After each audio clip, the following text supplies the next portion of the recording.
Kau tersesat, Ayu. Kau tidak mungkin meraih bintang. Kau tidak akan bisa memeluk bulan.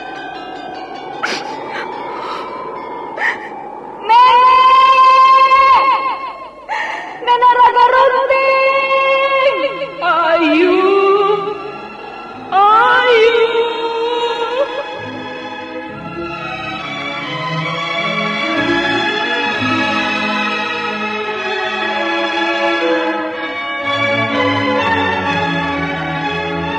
Sanggar Cerita dan Sanggar Prativi mempersembahkan Mahkota Mayangkara.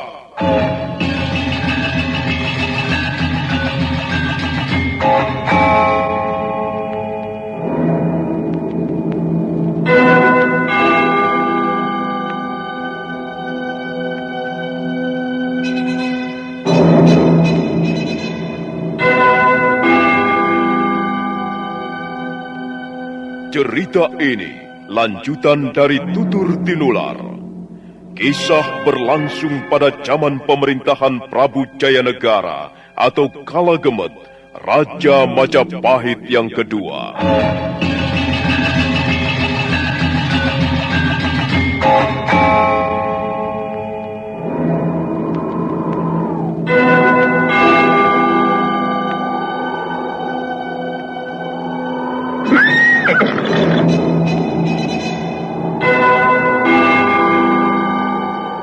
Dia bukan lagi Raja Majapahit.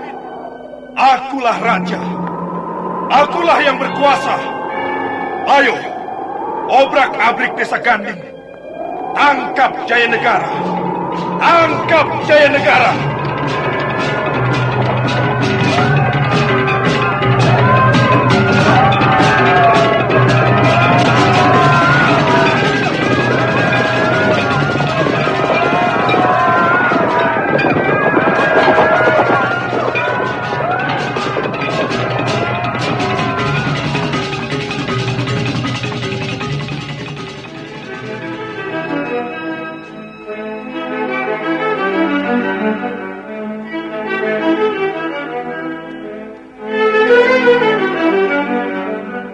Naskah ditulis dan diolah oleh S. Tijab, hiasan musik dan sutradara C. Ispriyonoka.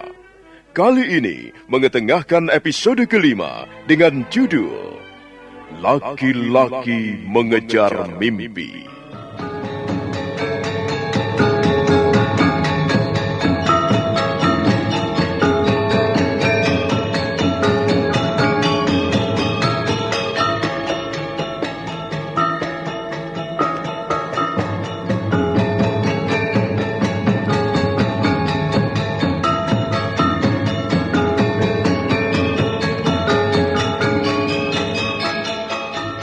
Dalam seri ke-133 ini didukung oleh para pemain Ferry Fadli sebagai Arya Kamandanu, Chris Urspon sebagai Rakuti, Andi sebagai Jambu Nana, dan Asdi Suhastra pembawa cerita.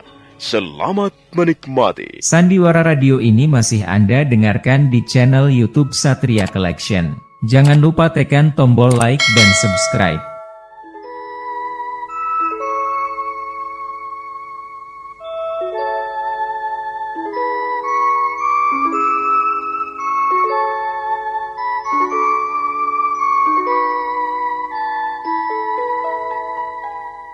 Rakuti dan laki-laki setengah tua berbincang-bincang di emper pondok. Rakuti heran melihat cara hidup laki-laki yang duduk bersila di hadapannya. Selanjutnya dia bertanya tentang Arya Kamandanu, bekas panglima perang Majapahit yang sudah mengundurkan diri. Laki-laki setengah tua menjawab sambil mengelus kepala bocah bersisik ular yang masih duduk di pangkuannya. Sayang sekali Tuan Rakuti. Saya tidak tahu menau tentang orang yang bernama Arya Kamandanu. Dia seorang pendekar ternama. Dia bekas panglima perang Majapahit yang pernah mengusir bala tentara Tartar dari bumi Jawa. Maaf, kalau saya telah mengecewakan Tuan Rakuti. Saya benar-benar tidak tahu. Iya, saya maklum. Tuan hidup terpisah dari dunia luar Saya sudah merasa cukup puas dengan apa yang saya terima sekarang ini. Aneh sekali. Saya tidak dapat membayangkan hidup seperti Tuan. Menurut pendapat saya, setiap orang seharusnya hidup bersama orang lain. Banyak hal-hal yang bermanfaat yang bisa kita kerjakan di tengah-tengah masyarakat luas. Saya pernah hidup di dunia ramai. Tapi sekarang saya memilih hidup seperti ini. Suasana pegunungan, suara-suara sunyi dan lengang, suara-suara alam, dan kemurnian hati, kejernihan berpikir. Jika saya berada di tempat seperti ini, saya merasa bahwa diri saya sangat kecil. Diri saya hampir tak ada artinya dibandingkan dengan kekuatan alam semesta ini. Apa perlunya menyadari hal-hal seperti itu, Tuan? Kalau saya lebih senang, lebih nyaman hidup di dunia ramai. Saya bergaul dengan orang-orang. Saya berusaha memahami mereka. Saya bisa terlibat dalam dunia persaingan yang membuat diri saya maju serta berkembang. Saya tidak bermaksud menyalahkan pendapat serta sikap Tuan Rakuti. Tuan masih cukup muda usia. Dunia Tuan terbentang luas. Saya kira Tuan juga belum terlalu tua. Tuan bisa berbuat banyak di luar sana. Itu pendapat Tuan Rakuti. Sedangkan pendapat saya lain. Saya merasa bahwa diri saya sudah cukup tua. Hidup saya hanya tinggal sisa-sisa. Dan saya ingin menggunakan waktu sebaik-baiknya untuk mengarungi sisa-sisa hidup saya ini. Tanpa gaduh riuh, tanpa suara kebisingan, dan tanpa persaingan-persaingan dengan manusia lain. Saya sudah cukup merasakan itu semua dulu, ketika saya masih muda. Ketika saya masih berusia seperti Tuan Rakuti sekarang ini. Iya, saya dapat mengerti sikap Tuan. Ayah, orang itu jahat. Mengapa dia tidak segera disuruh pergi? Jambu Nada, jangan berkata seperti itu. Tuan Rakuti adalah tamu kita malam ini. Kau harus menghormatinya. Maaf, Tuan. Saya mengaku bersalah. Memang saya telah berlaku kasar kepada putra Tuan. Dia telah mengatakan saya anak siluman, Ayah. Dia telah menyerang saya. Dia memukul saya. Dia jahat. Dia senang berbuat kasar. Jambu Nada, lebih baik kau tidur sekarang. Tidurlah. Besok kau harus bangun pagi-pagi. Apakah Ayah akan mengusir orang itu? Jambu Nada, apa kau tidak mendengar kata-kata ayahmu? Tuan Rakuti tidak bermaksud buruk kepada kita. Dia hanya sekedar ingin bertamu. Ayo, tidurlah sekarang. Ayah, mengapa kau bela orang itu? Dia membuatku sakit hati. Dia mengatakan bahwa aku anak siluman. Apakah memang benar aku ini anak siluman? Kau anak ayahmu, bukan anak siluman. Tapi orang itu mengatakan bahwa aku anak siluman. Jambu Nada, kalau kau masih berkata-kata kasar seperti itu, aku akan memberi hukuman kepadamu. Sekalipun kita berada di atas gunung, kita hidup terpencil, kita juga harus tahu caranya bersopan santun. Ayo, tidurlah. Ini sudah malam. Bocah bersisik ular itu turun dari pangkuan ayahnya. Kemudian perlahan-lahan dia melangkah ke ruangan pondok. Rakuti menundukkan wajahnya ke lantai pondok. Dia merasa tidak enak mendengar pengaduan si bocah. Maafkan anak saya, Tuan Rakuti. Dia memang tidak pernah bergaul dengan siapa-siapa. Dia anak yang baik, Tuan. Memang saya yang salah. Saya telah berlaku kasar kepadanya. Apakah dia benar-benar putra Tuan? Iya, dia anak saya. Maksud saya, apakah dia putra kandung Tuan? Dia anak kandung saya. Namanya Jambu Nada. Jambu Nada. Bukankah Jambu Nada artinya emas? Barangkali setelah besar nanti, Dia akan banyak mengumpulkan kepingan-kepingan uang emas. Tidak, Tuan Rakuti. Saya sama sekali tidak berharap anak saya menjadi orang kaya. Saya sengaja memberikan nama Jambu Nada dengan harapan supaya kelak dia bisa mempunyai hati seperti emas. Tapi itu hanyalah sekedar harapan saja. Bukankah setiap orang tua boleh mengharapkan sesuatu yang baik pada diri anaknya? Maaf, Tuan. Pada saat bertemu pertama kali, saya terkejut sekali. Saya hampir tidak percaya bahwa saya sedang berhadapan dengan bocah manusia. Maaf, Tuan. Mengapa kulit putra Tuan penuh noda-noda hitam seperti itu? Apakah dia pernah sakit berat sehingga merusak kulitnya? Tidak, Tuan Rakuti. Dia tidak pernah sakit berat. Bahkan dia jarang sekali sakit. Tubuhnya sehat. Apakah dia masih mempunyai seorang ibu? Tentu hati ibunya akan sedih sekali melihat noda-noda di tubuhnya. Maaf, Tuan Rakuti. Terus terang saya keberatan bicara soal itu. Saya tidak bermaksud menyimpan rahasia apa-apa. Tapi saya tidak sampai hati menceritakan perihal anak saya kepada orang lain. Harap Tuan Rakuti mengerti. Baiklah. Maafkan saya, Tuan. Saya telah bicara terlalu jauh. Seharusnya saya tidak boleh terlalu jauh memasuki kehidupan pribadi Tuan. Maafkan saya. Tidak apa. Mungkin Tuan Rakuti ingin istirahat. Silakan. Kalau mau Tuan bisa tidur di ruangan dalam. Terima kasih, Tuan. Saya dapat tidur dengan nyaman di emper pondok ini. Tempatnya cukup bersih. Lagi pula api unggun itu membuat tubuh saya menjadi hangat. Terima kasih, Tuan.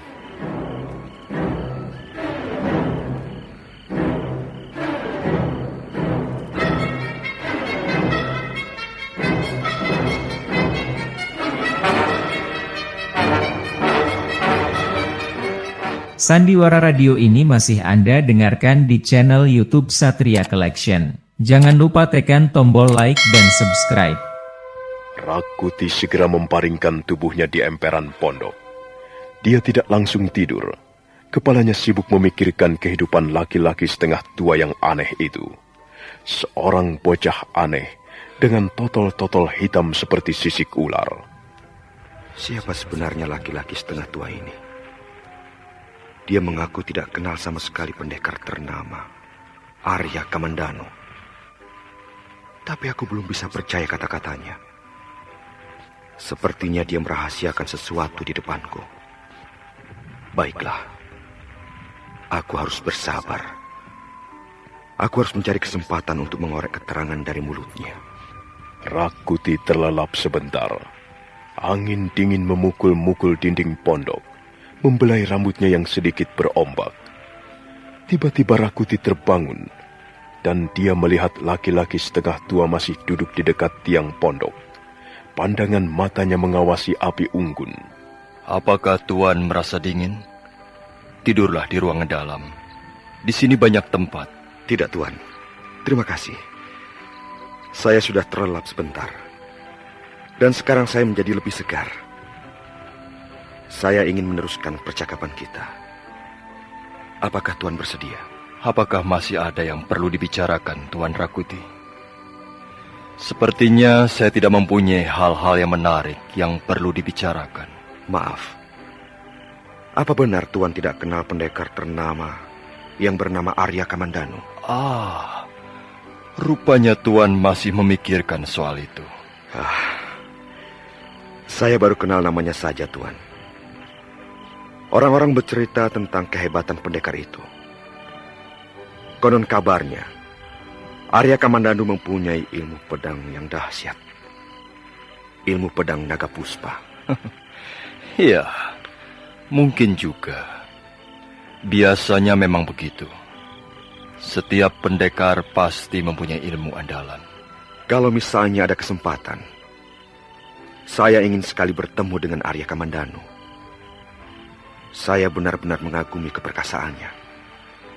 Saya mengagumi keberaniannya dan sifat-sifat kepahlawanannya. Mudah-mudahan Sang Hyang Widi mengabulkan keinginan Tuan Rakuti. Oh ya Tuan.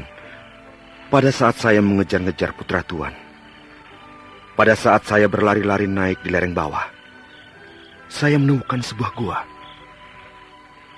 Aneh sekali suasana di sekitar gua itu. Tanaman-tanaman layu, banyak pohon-pohon yang kering dan meranggas. Rumpun semak belukar juga kering dan tumbuh tanpa gairah. Memang aneh sekali. Udara di sekitar tempat itu hangat, sekalipun berada di atas lereng gunung. Apakah Tuan pernah merambah daerah itu? Saya tidak pernah pergi kemana-mana, Tuan Rakuti. Paling-paling saya hanya pergi ke atas lereng, ataupun ke hutan-hutan liar di sekitar tempat ini, untuk mencari buah-buahan yang bisa dimakan. Saya tidak pernah pergi jauh. Tuan juga belum pernah masuk gua itu? Mengapa? Saya mempunyai sebuah pondok yang cukup hangat, sekalipun sederhana.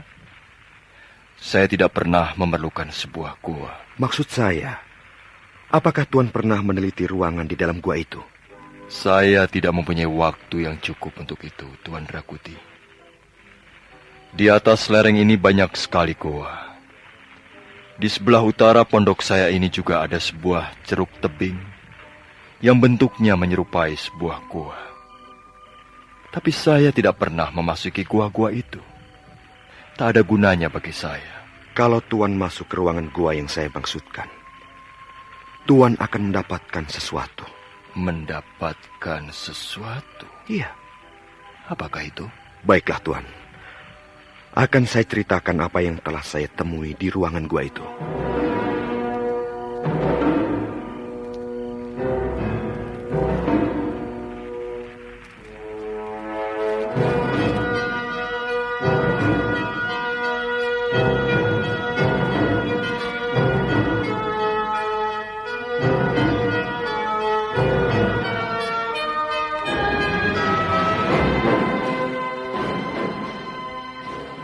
Ruangan gua itu cukup luas dan dalam. Saya terus menyusuri lorong gua. Dan akhirnya saya tiba di ruangan yang paling dalam. Mendadak saya melihat cahaya berwarna kebiru-biruan. Saya melangkah semakin dekat. Ternyata sumber cahaya kebiru-biruan itu adalah sebuah pedang. Pedang itu menancap pada dinding gua, sehingga yang tersisa hanya gagangnya saja. Saya yakin pedang itu adalah senjata pusaka. Saya bermaksud mengambilnya. Saya ingin mencabut pedang itu. Saya ragu-ragu sejenak. Tapi kemudian saya membulatkan tekad serta keberanian saya. Saya meraih gagang pedang dan...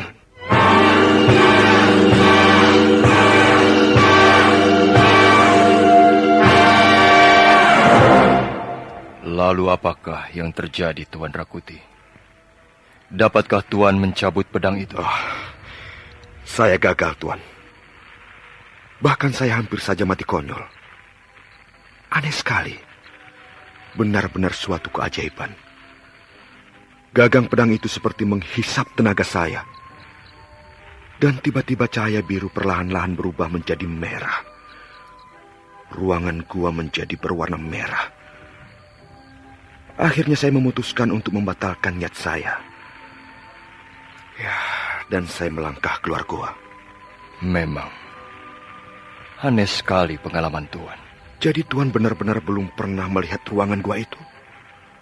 Tuan sama sekali tidak tahu menahu soal pedang itu?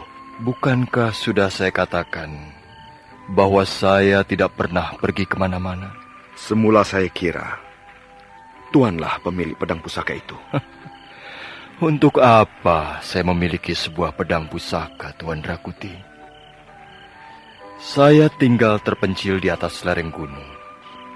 Saya hidup hanya ditemani anak saya. Saya tidak pernah mempunyai musuh.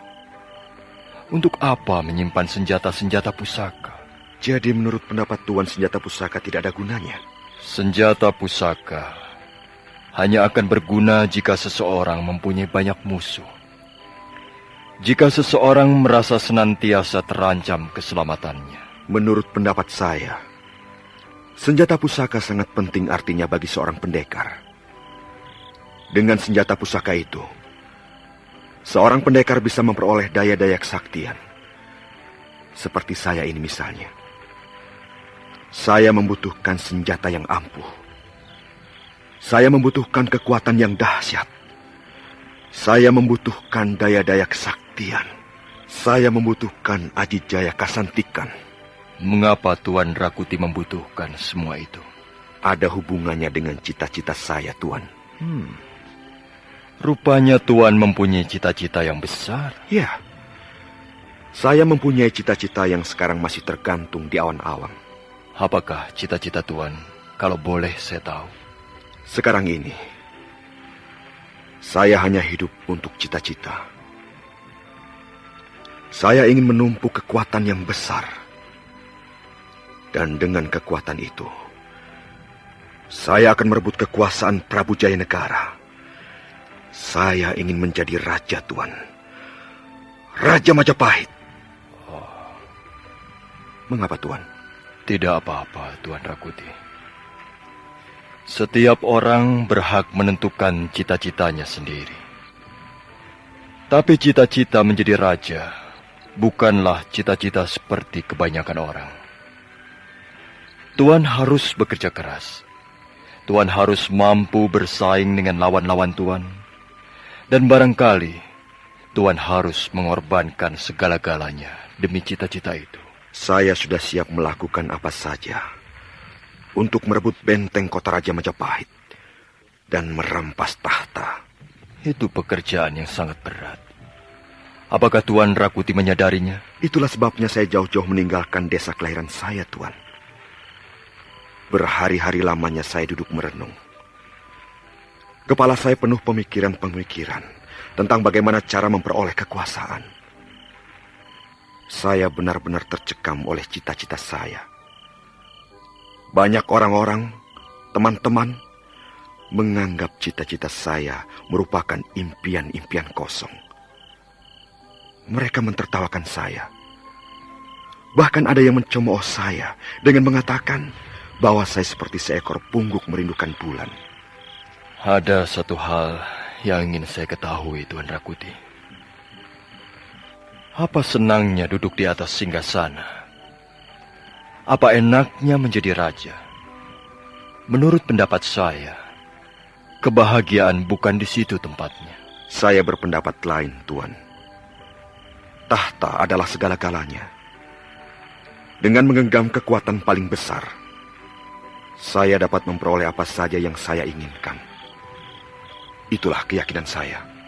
Mudah-mudahan saja cita-cita Tuan Rakuti terkabul. Tapi saya merasa masih mempunyai kekurangan, Tuan. Saya belum menjadi seorang manusia sakti mandraguna. Karena itu, saya mohon bantuan Tuan. Saya ingin belajar ilmu kanuragan dari Tuan. Saya ingin menyerap ilmu-ilmu kesaktian yang Tuan miliki.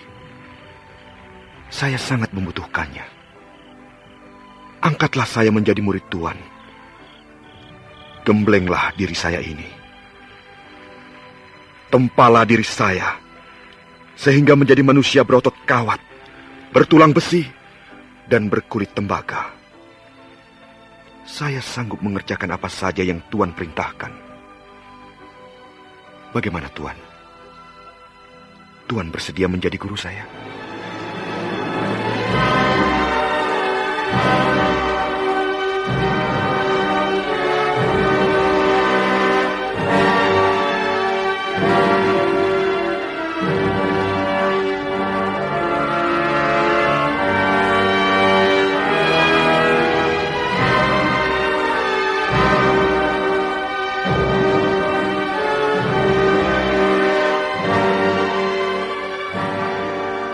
Laki-laki setengah tua itu diam sesaat lamanya. Dia menatap tajam ke arah wajah Rakuti yang memohon.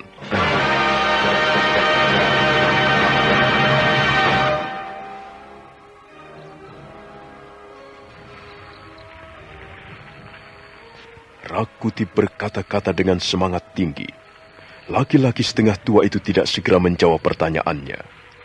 Dia hanya duduk bersila seperti semula, dan matanya tidak lepas memandang cahaya merah api unggun yang mulai redup. Bagaimana Tuan? Tolonglah saya. Saya akan gembira sekali jika Tuan sudi menjadi guru saya. Mengapa Tuan Rakuti memilih saya sebagai guru? Saya percaya kepada Tuan. Saya yakin Tuan mempunyai simpanan ilmu-ilmu kesaktian. Saya yakin Tuan dapat menjadi guru saya yang sempurna. Dari mana Tuan tahu bahwa saya mempunyai simpanan ilmu-ilmu kesaktian? Saya ini orang biasa. Saya bukanlah pendekar. Saya tidak percaya. Sudahlah Tuan Rakuti. Saya tidak dapat memenuhi permintaan Tuan. Saya tidak pernah mengajarkan apa-apa kepada orang lain. Saya bukan seorang guru. Mungkin Tuan memang bukan seorang guru. Tapi Tuan dapat mengajarkan ilmu-ilmu Tuan kepada saya. Saya tidak mempunyai ilmu apa-apa. Saya tidak mempunyai sesuatu yang dapat saya ajarkan kepada Tuan Rakuti. Maaf, kalau saya telah mengecewakan Tuan Rakuti. Sandiwara Radio ini masih Anda dengarkan di channel YouTube Satria Collection. Jangan lupa tekan tombol like dan subscribe.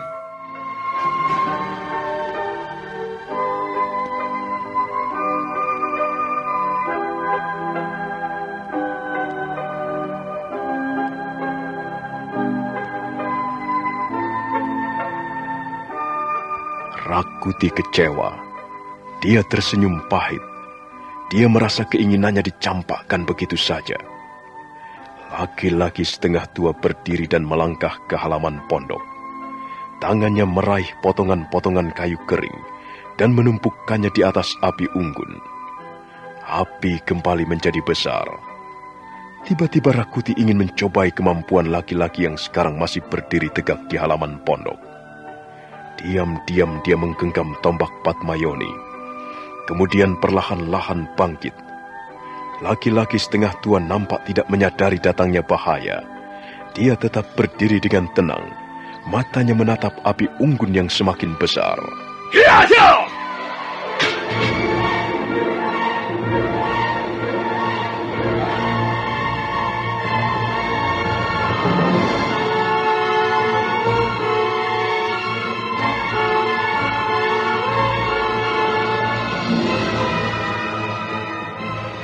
Apa yang Tuan lakukan? Mengapa Tuan menyerang saya? Maaf, saya tidak dapat mempercayai perkataan Tuan. Tuan Rakuti, saya sudah lama sekali tinggal di tempat ini. Tempat yang terpencil, tempat yang jarang dijamah tangan-tangan manusia. Biasanya saya hidup tenang. Saya tidak pernah mempunyai perkara dengan siapapun juga. Saya harap Tuan Rakuti ikut menjaga suasana ketenangan di tempat saya ini. Saya yakin Tuan menyembunyikan sesuatu di depan saya. Saya yakin Tuan telah berkata tidak jujur kepada saya. Kalau Tuan ingin menunjukkan keperwiraan Tuan, kependekaran Tuan, janganlah di depan saya. Saya mohon janganlah di depan saya.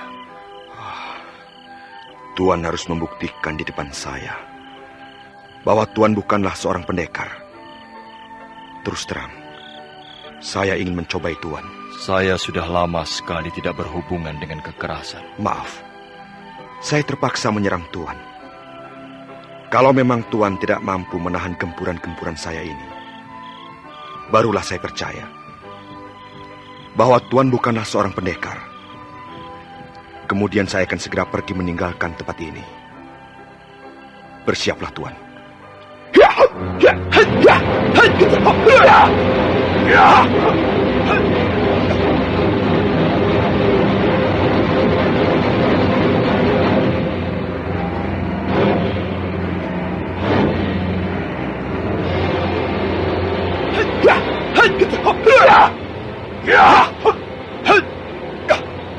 Rakuti langsung menyerang dengan gencar. Laki-laki itu kelihatan gugup sebentar, tapi kemudian dia berhasil menangkis serangan. Rakuti terus memburu, Dia mengirimkan beberapa pukulan sekaligus. Salah satu di antara pukulan itu berhasil mengenai dada lawannya. Laki-laki itu terjajar ke belakang. Tapi Rakuti menyusul dengan serangan-serangan berikutnya. Tunggu, Tuan. Tunggu.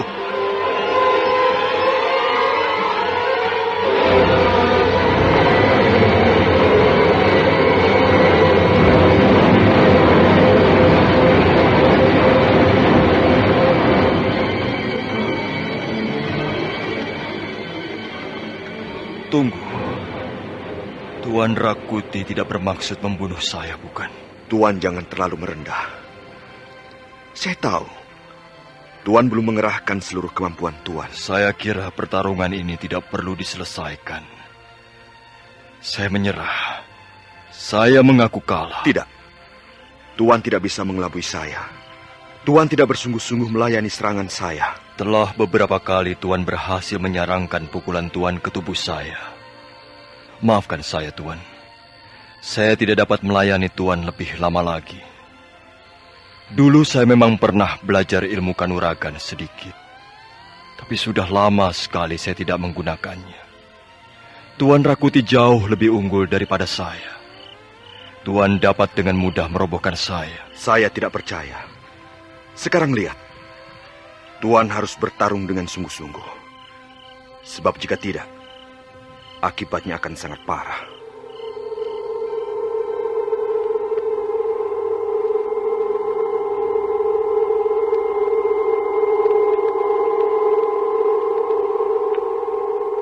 Rakuti menarik mundur kakinya 2 langkah.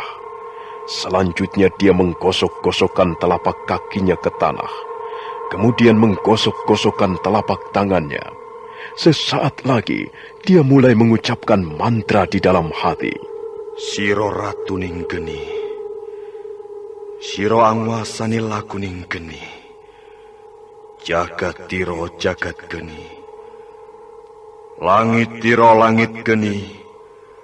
Sekoro niro sekoro geni. Tuan Rakuti, apa yang sedang Tuan lakukan? Sekarang Tuan harus menyelamatkan nyawa Tuan. Tunggu, mengapa jadi begini? Bukankah Tuan sendiri yang mengatakan bahwa Tuan bermaksud menjadi seorang tamu yang baik? Apa yang telah Tuan katakan kepada saya sama sekali tidak memuaskan hati saya. Sekarang saya ingin menguji Tuan. Jika Tuan dapat menyelamatkan serangan-serangan saya ini, saya tidak perlu ragu-ragu lagi. Saya yakin Tuan adalah seorang pendekar pilih tanding. Dan saya benar-benar akan berguru kepada Tuan. Nah, bersiaplah. Kali ini Tuan harus benar-benar berhati-hati. Serangan saya mematikan.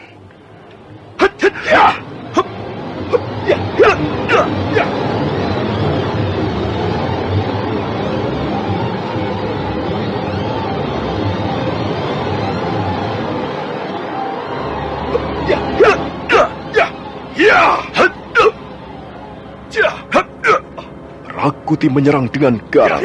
Kali ini dia menyerbu dengan telapak tangan kanan yang sudah dilambari Aji Segara Geni. Laki-laki setengah tua terpaksa berlompatan ke sana kemari untuk menghindari terkaman maut.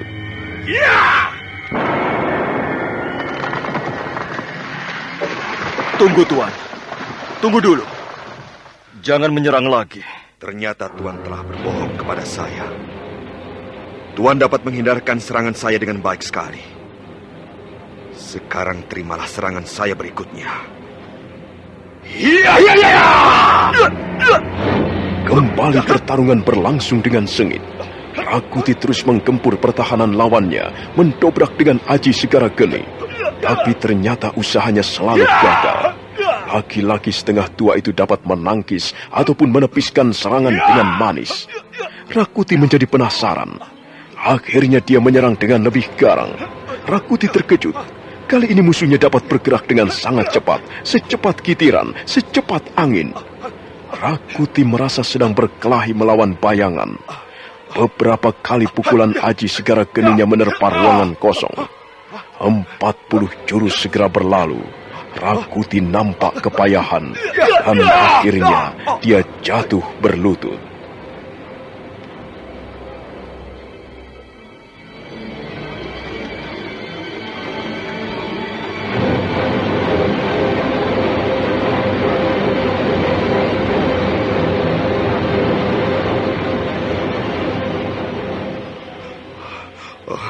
Tuan, sekarang saya percaya bahwa Tuan bukanlah manusia sembarangan. Tuan Rakuti yang berkata seperti itu. Sebenarnya saya manusia biasa saja, sama seperti Tuan. Tuan baru saja menunjukkan kehebatan sebuah ilmu kanuragan yang langka. Saya tidak dapat bertarung dengan baik. Saya kebingungan. Tuan dapat bergerak secepat angin. Saya seperti menyerang bayang-bayangan. Tuan Rakuti, Tuan terlalu berlebihan menilai saya. Tidak. Saya berkata yang sesungguhnya. Tuan mempunyai pukulan yang dahsyat. Tuan hanya kurang mujur. Tidak. Saya memang mempunyai pukulan yang dahsyat. Pukulan Aji Segoro Geni. Tapi ternyata pukulan itu tidak banyak gunanya setelah saya berhadapan dengan Tuan. Tuan bahkan mampu melumpuhkan saya tanpa memukul. Tuan pastilah seorang pendekar yang hebat. Saya ingin berguru kepada Tuan. Saya ingin menyerap ilmu Tuan. Sudahlah. Lebih baik Tuan Rakuti istirahat. Tidak, Tuan. Saya akan tetap berlutut di tempat ini. Sampai Tuan bersedia mengangkat saya menjadi murid. Tuan Rakuti, saya bukan guru. Saya tidak dapat mengangkat siapapun juga menjadi murid. Lebih baik Tuan Rakuti mencari orang lain. Saya bukanlah orang yang tepat untuk menjadi guru Tuan. Saya tidak peduli. Saya akan tetap berlutut di sini. Sampai Tuan mengangkat saya menjadi murid. Tuan Rakuti jangan memojokkan saya. Terserah apa yang Tuan katakan. Saya akan tetap berlutut. Saya tidak yakin Tuan mempunyai tekad yang besar. Tuan boleh lihat. Saya akan berlutut di sini. Terus berlutut. Sehari, 2 hari, sebulan. Saya akan terus berlutut. Saya tidak akan menyerah. Sampai suatu saat nanti, Tuan menjadi lunak. Dan Tuan sudi mengangkat saya sebagai murid. Usaha Tuan akan sia-sia saja. Sandiwara Radio ini masih Anda dengarkan di channel YouTube Satria Collection. Jangan lupa tekan tombol like dan subscribe.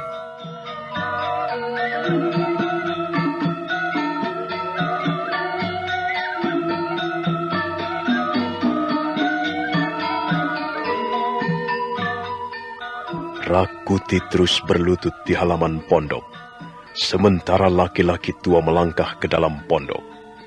Angin dingin bertiup kencang, menyapu pucuk-pucuk pohon. Rakuti menggigil kedinginan, tapi dia terus berlutut. Sementara laki-laki setengah tua sudah menggulirkan tubuhnya di samping bocah bersisik ular. Nampaknya bocah itu terbangun. Ayah? Apa kau sudah mengusir orang itu, Ayah? Kita tidak perlu mengusir siapa-siapa, Nak. Biarkan saja dia pergi sendiri. Apakah dia sudah pergi? Belum. Di mana dia sekarang? Dia masih di halaman pondok. Apa yang dilakukannya? Entah apa yang dilakukan orang itu. Sudahlah, Jambu Nada. Tidurlah. Persediaan makanan kita sudah habis. Besok pagi kita harus pergi ke tengah hutan. Apakah kita juga akan berburu kijang, Ayah? Kita akan berburu kijang. Dan mungkin sapi-sapi liar. Bocah bersisik ular tidak lagi melanjutkan pertanyaan-pertanyaannya. Dia segera membalikkan tubuhnya ke dinding pondok. Sebentar kemudian suasana di ruangan pondok menjadi sepi. Sementara itu Rakuti masih berlutut di halaman pondok. Tiba-tiba angin bertiup kencang, mendung tebal bergulung-gulung datang. Rakuti tidak peduli, dia terus berlutut. Dan sebentar kemudian, hujan pun membasuh permukaan bumi.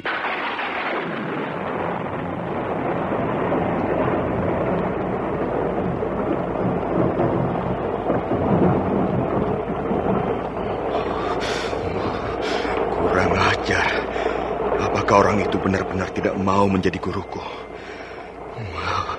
Seharusnya dia merasa kasihan padaku. Apa yang dilakukannya sekarang? Mungkin dia sudah tidur bersama anak siluman itu. Aku akan terus bertahan. Kukira besok pagi sikapnya akan berubah. Aku yakin Dia seorang pendekar mumpuni. Dia mampu bergerak secepat angin. Aku yakin dia belum mengeluarkan seluruh kemampuannya. Mudah-mudahan saja hatinya menjadi lunak dan dia bersedia menjadi guruku. Mudah-mudahan saja.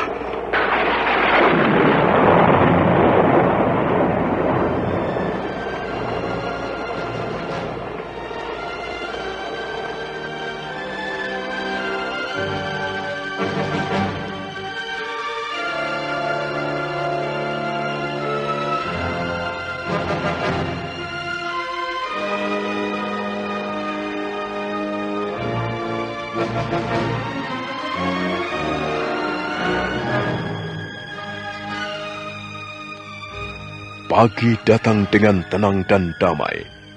Pagi datang bersama cahaya matahari yang hangat. Embun berguguran dari pucuk-pucuk daun. Rakuti masih berlutut di halaman pondok. Pakaian yang dikenakannya masih basah oleh hujan semalam. Tubuhnya menggigil kedinginan. Tak lama kemudian dia melihat laki-laki setengah tua keluar dari ruangan pondok, diikuti oleh bocah bersisik ular. Laki-laki itu berjalan menghampirinya. Apa yang Tuan lakukan di sini? Aneh sekali. Tuan bisa sakit. Tuan telah menyiksa diri sendiri. Ada apa dengan orang itu, Ayah? Aku sendiri tidak tahu, Jambu Nada. Kau bisa bertanya kepadanya. Hai! Mengapa kau berlutut di situ? Pakaianmu basah semua. Kau bermain hujanan semalam ya? Dia diam saja, Ayah. Dia menundukkan wajahnya. Ada apa dengan orang ini, Ayah? Sudahlah, Jambu Nada. Mungkin dia sedang sibuk memikirkan dunianya sendiri. Mungkin dia tak sempat berpikir tentang orang lain. Sebab dia hanya berpikir tentang cita-citanya. Ayolah, Jambu Nada. Nanti kita kesiangan. Mana alat-alat berburumu? Bocah bersisik ular itu lari ke dalam pondok. Sebentar kemudian dia sudah kembali lagi sambil mengepit 2 lembing kecil. Ini, Ayah. Ayo kita berangkat. Kami pergi dulu, Tuan Rakuti. Tuan, benarkah Tuan tidak bersedia menjadi guru saya?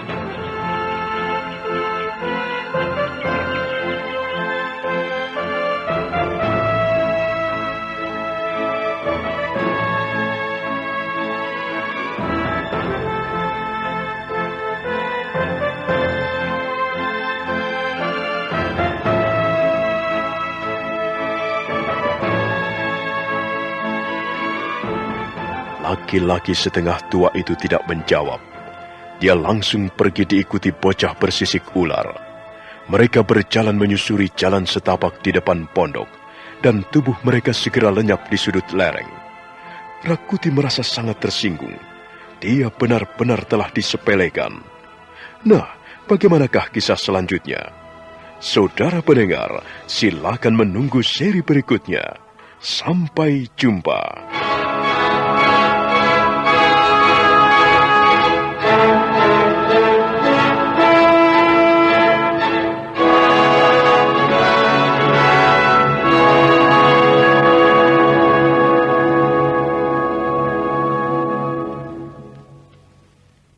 Sandiwara Radio ini masih Anda dengarkan